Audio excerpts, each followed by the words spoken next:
Magandang umaga po sa inyong lahat.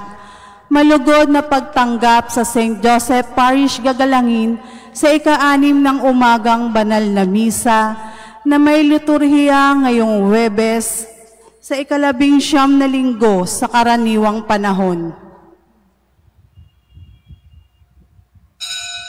Tumayo po ang lahat at tayo makiisa sa Eucharistikong pagdiriwang na pamumunuan ng ating Kura Paroko, Reverendo Padre Douglas D. Badong.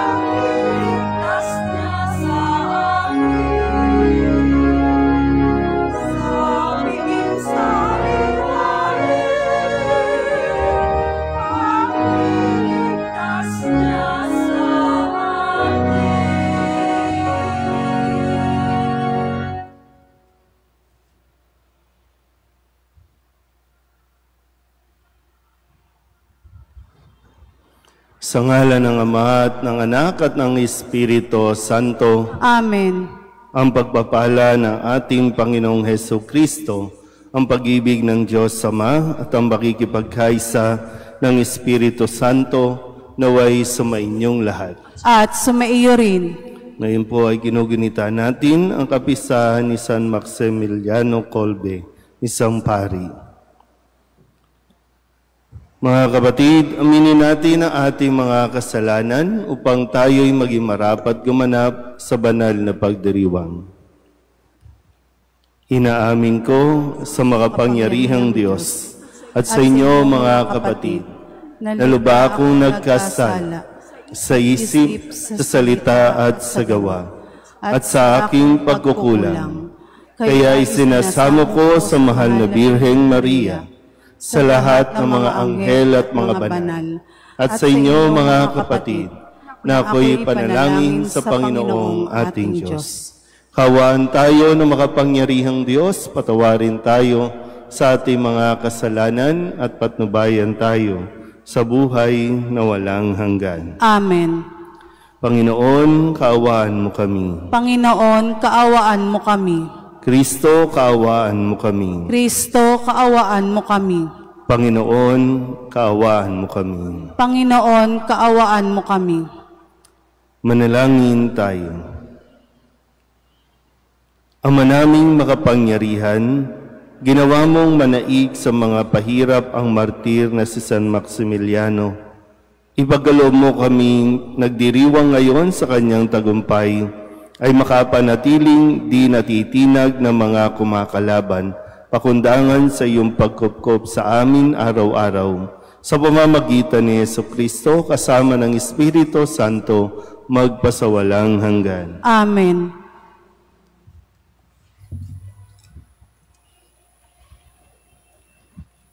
Pagbasa mula sa aklat ni Josue.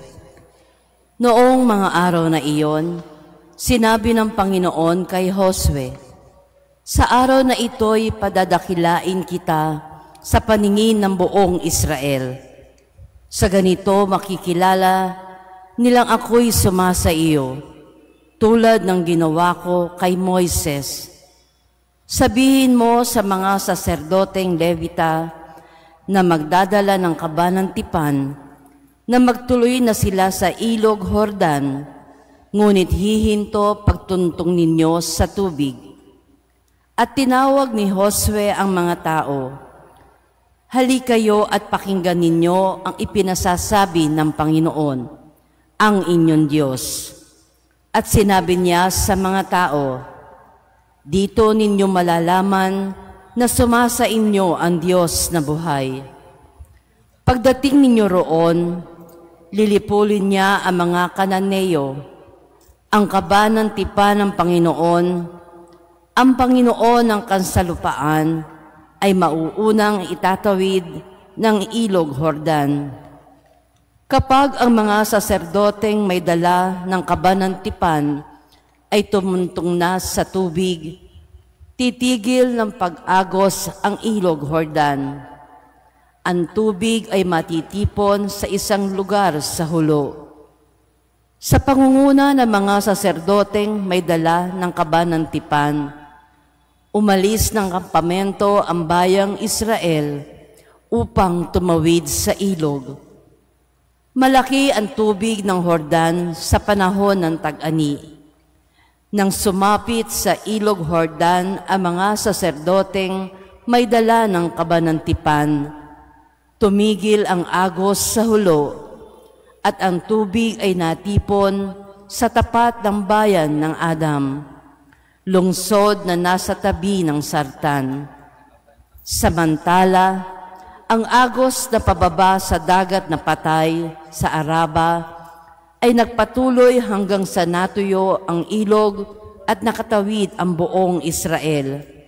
Malapit sa Jericho ang kanilang tinawiran.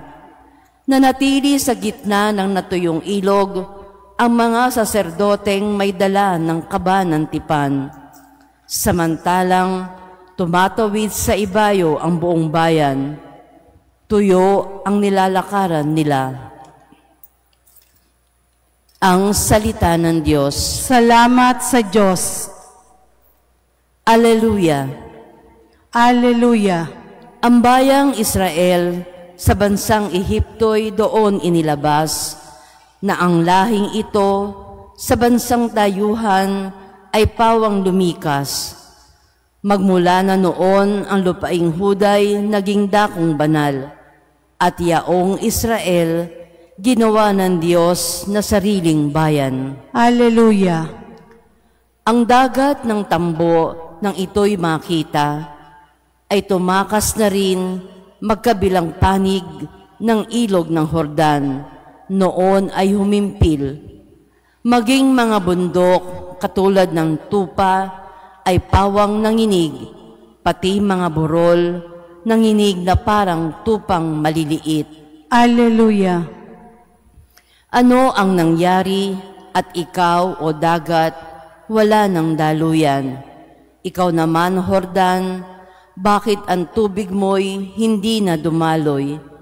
Kayong mga bundok, manginginig kayong tupa ang kapara, at ang mga burol, natakot na parang maliit na tupa. Alleluia.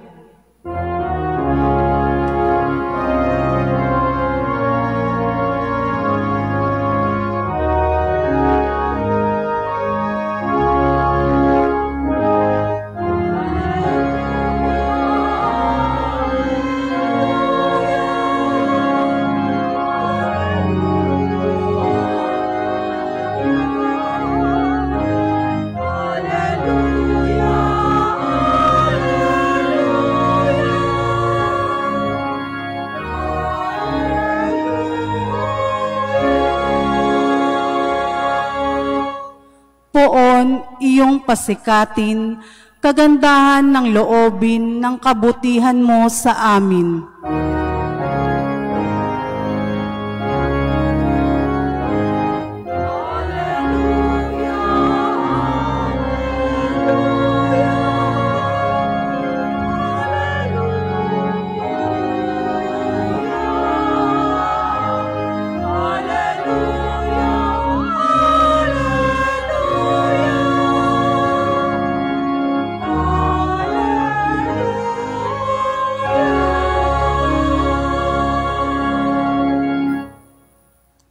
Sumainyo ang Panginoon. At sumaiyo rin.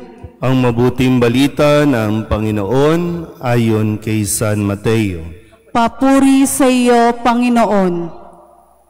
Noong panahong iyon, lumapit si Pedro at nagtanong kay Jesus, Panginoon, makailan pong patatawarin ang aking kapatid na paulit-ulit na nagkakasala sa akin?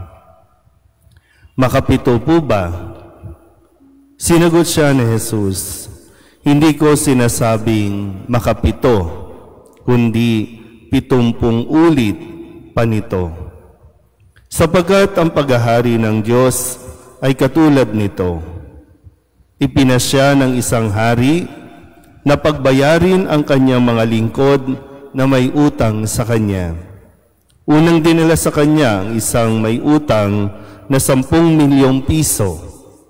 Dahil sa siya'y walang ibayad, iniutos ng hari na ipagbili siya ang kanyang asawa, mga anak, at lahat ng ari-arian upang makabayad. Nanikluhod ang taong ito sa harapan ng hari at nagmakaawa. Bigyan pa ninyo ako ng panahon at babayaran ko sa inyo ang lahat.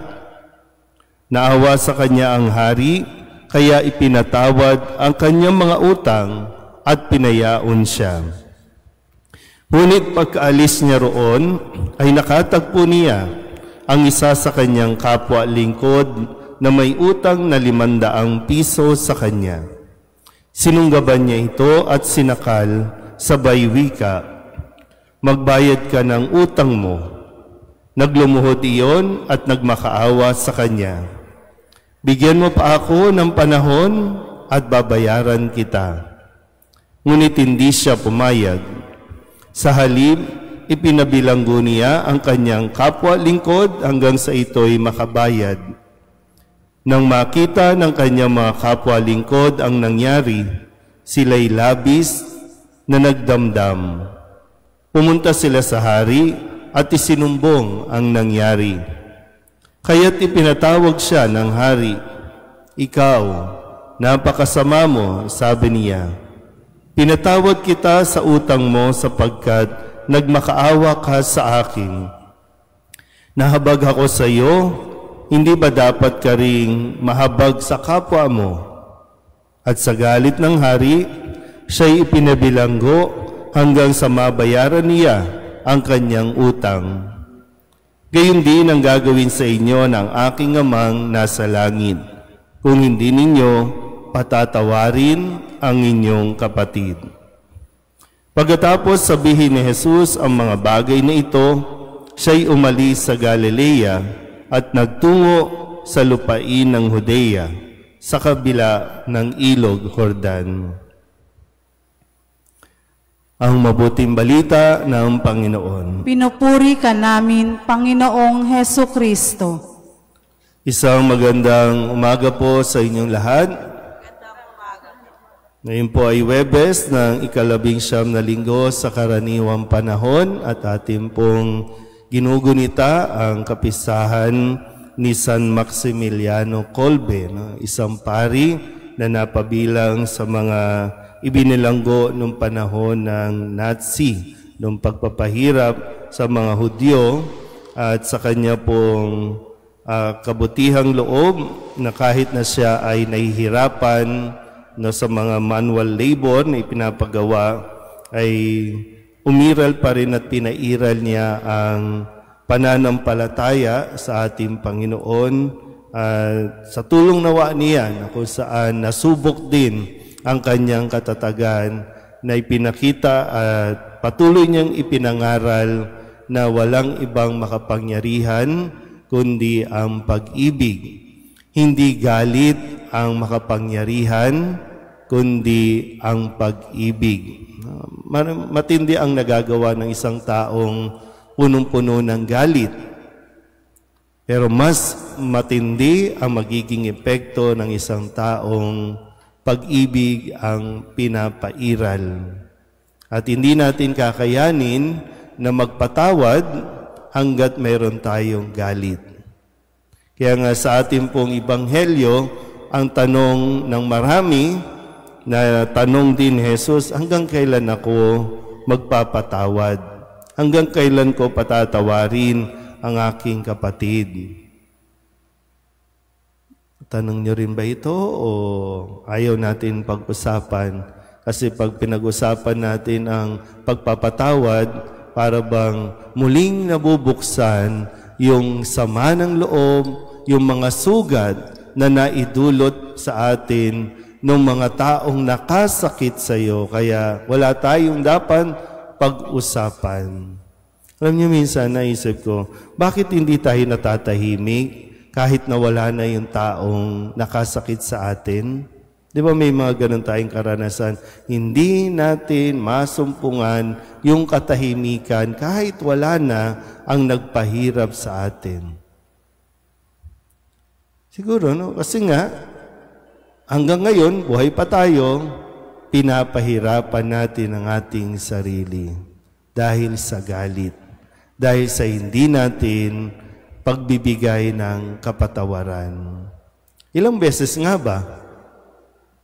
Pero yung tanong din ay, binigyan na ba natin ng pagkakataong makahingi ng tawad yung taong nakagawa sa atin?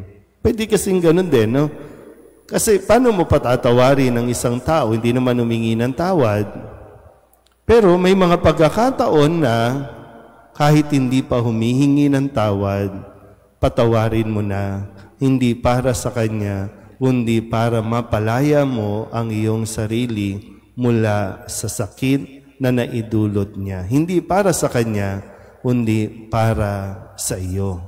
So bakit ka magpapatawad? Kasi kailangan mo nang palayain ang iyong sarili. Hindi natin sinasabi na, sige lang, magpakamartir ka. Pinatawad mo ngayon, o mamaya gagawin ka ulit. Kasi tingnan mo din naman yung sitwasyon. Pero ulitin ko, maganda kasi mapagnilayan natin kaysa yung mag-emote lang tayo na mag-emote.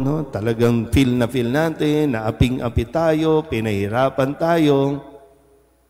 Tingnan din natin kung ano yung ating nagiging sitwasyon. Muli, kasi binigay ni Kristo ang kwentong ito, na bakit tayo dapat na magpatawad? Dahil tayo din ay pinapatawad ng Diyos sa makailang beses, higit pa sa 70 ulit nating pagkakasala sa Diyos, tayo rin ay pinatatawad ng Diyos. Ngayon kung sasabihin niyo, hindi tayo Diyos tao lang tayo. Naiintindihan naman din ng Diyos yan. Pero lahat tayo nagkakasala sa Diyos at lahat ng lumalapit at tumihingi ng tawad sa Diyos, hindi niya binibilangan. Kaya nga yung sakramento ng kumpisal na itinuturo sa atin, kapag humingi na tayo ng tawad at pinatawad na tayo, back to zero. Yun ang biyaya ng kumpisal. Zero na. Hindi tayo laging sasabihan na pag nagkumpisal ka, pangatlo mo na to panglima mo na to wala kang maririnig. At hindi dapat yan naririnig sa mga bibig ng mga nagpapakumpisal na para bang binibilangan tayo. Kasi kapag humingi na ng tawad, zero na. Yun nga, tayo, ang ugali natin, kahit na nagpatawad na tayo, naka-record pa rin yan. At bilang tayo ng bilang. Kaya nga po, isang biyaya na dapat natang hilingin sa tulong ni San Maximiliano. Gaya ng nasabi ko sa umpisa, mas pairali natin ang pag-ibig kaysa sa galit. Nang sa ganon, magawa natin at maibigay din natin ang pagpapatawad sa mga taong humihingi ng tawad. Amen?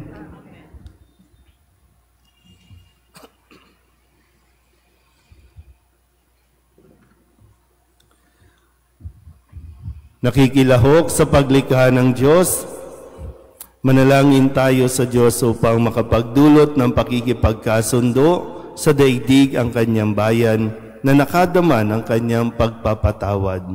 Ang ating pong itutugon, Panginoon, dinggin mo ang aming panalangin. Panginoon, dinggin mo ang aming panalangin.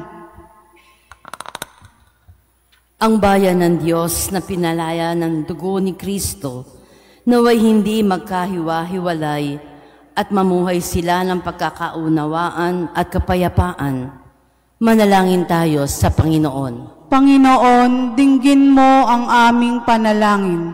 Ang mga may dinaramdam o sama ng loob, bunga ng mga kalupitan at pagkakamaling ginawa sa kanila, naway huwag magkimkim ng hinanakit sa kanilang puso, bagkus maging bukas sa kapayapaan ni Kristo.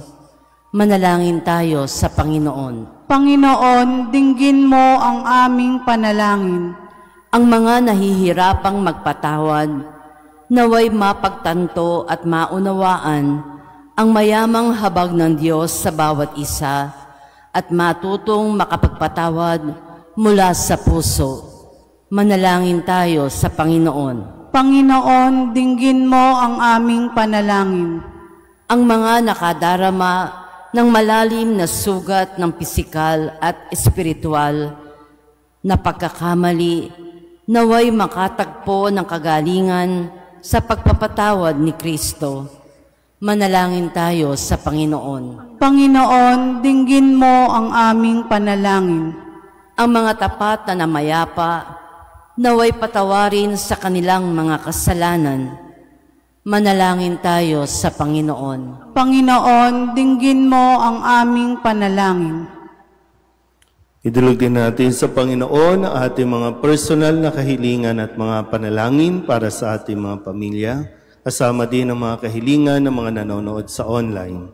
Lahat ng mga misang pasasalamat, special na intensyon, agarang paggaling ng mga may sakit at ang lahat ng mga kaluluwa na inihiling na ipagdasal sa misang ito.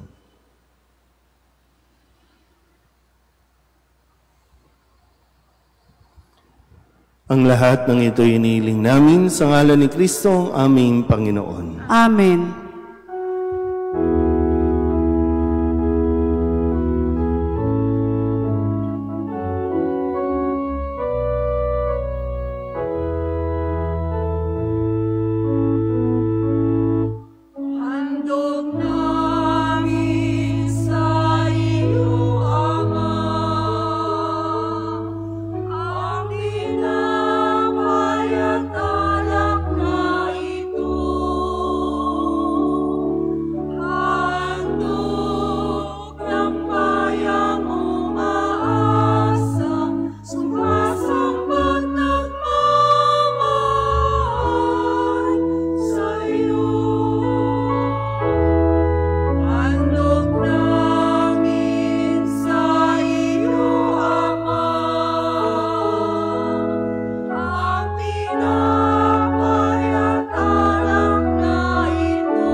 Manalangin kayo mga kapatid upang paghahain natin ay kalugdan ng Diyos Amang makapangyarihan.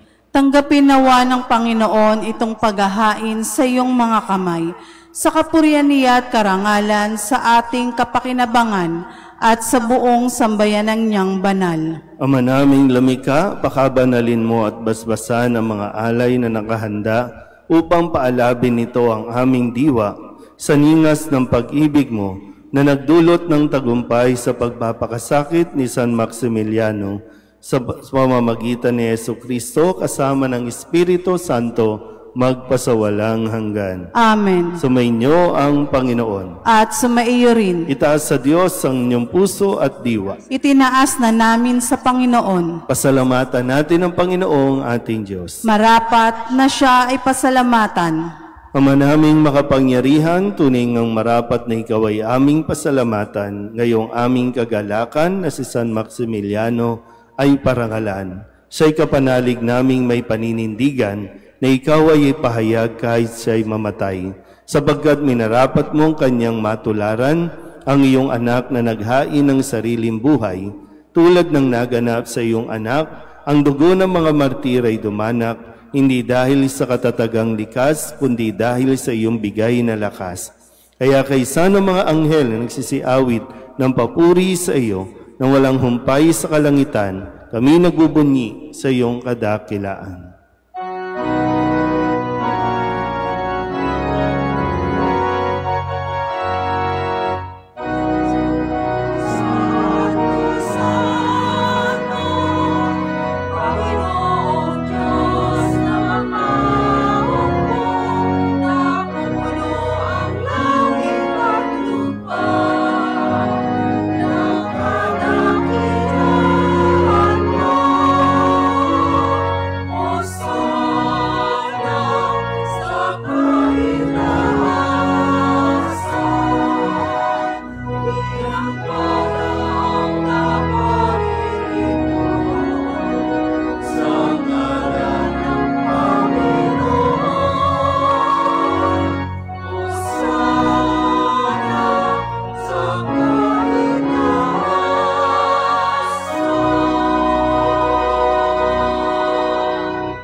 Ama naming banal, ikaw ang bukal ng tanang kabanalan. Kaya't sa pamamagitan ng iyong Espiritu, gawin mong banal ang kaloob na ito upang para sa aming maging katawan at dugo ng aming Panginoong Heso Kristo. Bago niya pinagtiis ang kusang loob na maging handog, hinawakan niya ang tinapay, pinasalamatan kaniya, pinaghati-hati niya iyon, iniabot sa kanyang mga alagad at sinabi, "Tanggapin ninyong lahat ito at kanin, ito ang aking katawan na ihahandog para sa inyo."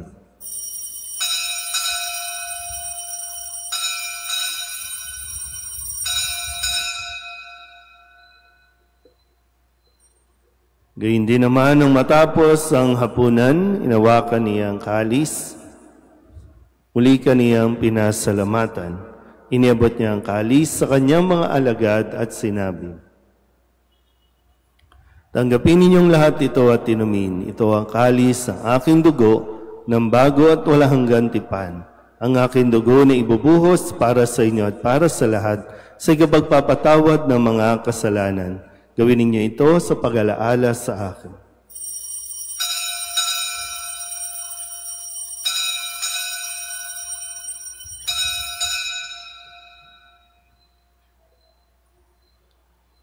Ipagbunyi natin ang misteryo ng pananampalataya.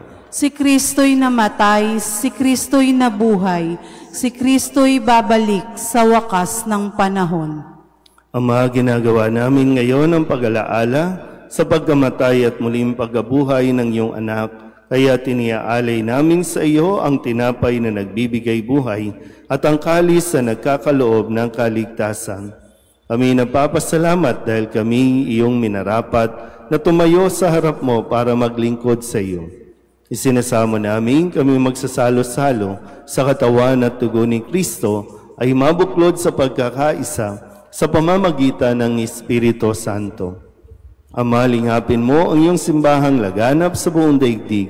Puspusin mo kami sa pag-ibig kaysa ni Leon na aming Papa at ni Jose na aming Obispo at ng Tanang Kaparian.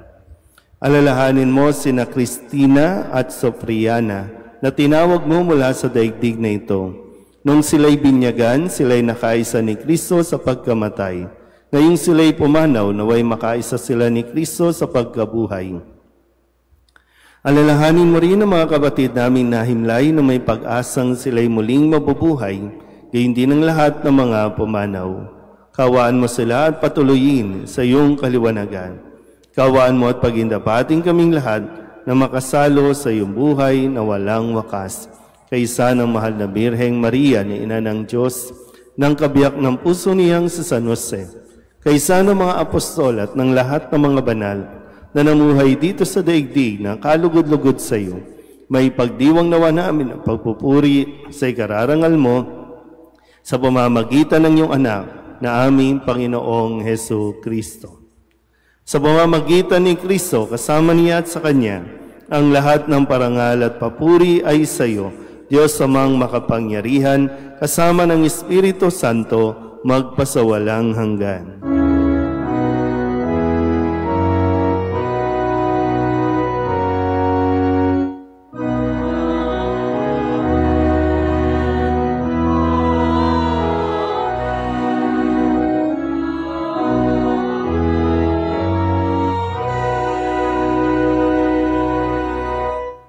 Sa tagubilin ng manakagagaling na utos at turo ni Jesus sa Panginoon natin na Diyos, ipahayag natin ang lakas loob.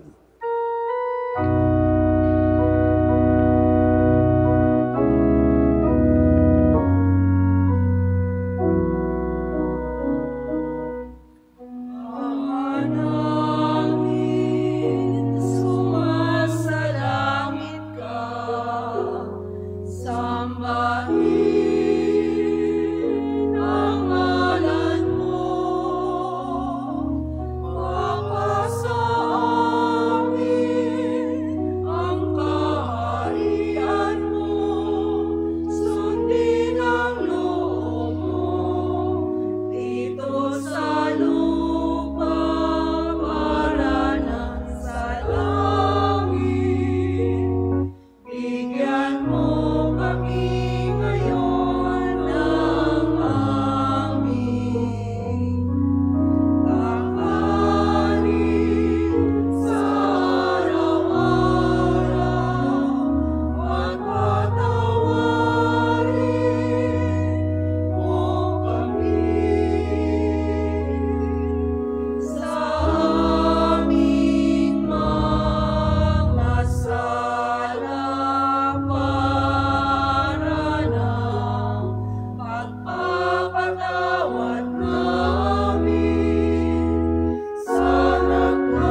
Hinihiling namin kami iadya sa lahat ng masama, pagkalooban ng kapayapaan araw-araw, iligtas sa kasalanan at ilayo sa lahat ng kapahamakan, samantalang aming pinananabikan ang dakilang araw ng pagpapahayag ng tagapagligtas naming sa Jesucristo. Sapagkat iyo ang kaharian at ang kapangyarihan at ang kapurihan magpakailanman. Amen. Panginoong Jesucristo, sinabi mo sa iyong mga apostol, kapayapaan ang iniiwan ko sa inyo, ang aking kapayapaan ang binibigay ko sa inyo.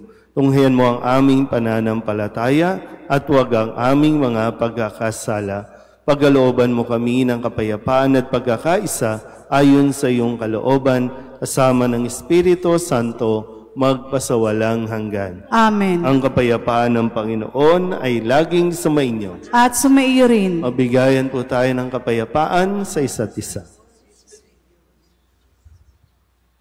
Kordero ng Diyos na nag-aalis ng mga kasalanan ng sanlibutan, maawa ka sa amin. Kordero ng Diyos na nag-aalis ng mga kasalanan ng sanlibutan, maawa ka sa amin. Kordero ng Diyos na nag-aalis ng mga kasalanan ng sanlibutan, ipagkaloob mo sa amin ang kapayapaan.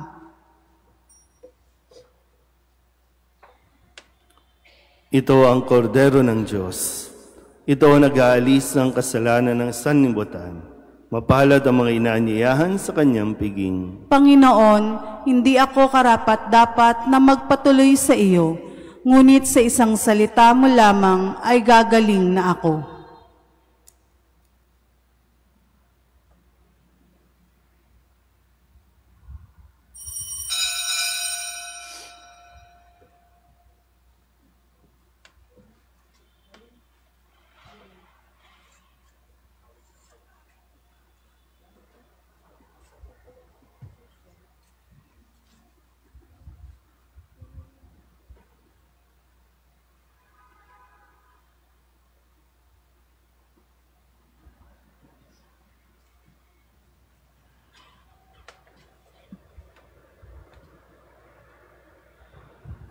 Manalangin tayo. Ama naming mapagmahal, ang tinanggap naming banal na pakikinabang ay makapagdulot nawa sa amin ng katatagan na nagkaloob ng katapatan sa paglilingkod at tagumpay sa pagtitiis ng pagsubok sa iyong martir ni San Maximiliano sa pamamagitan ni Jesucristo kasama ng Espiritu Santo magpasawalang hanggan. Amen. Sumainyo ang Panginoon. At sumaiyo rin. At pagpalain kayo ng makapangyarihang Diyos, Ama at Anak at Espiritu Santo. Amen. Tapos ang banal na misa, humayo tayo sa kapayapaan ni Kristo. Salamat sa Diyos. Magandang umaga po.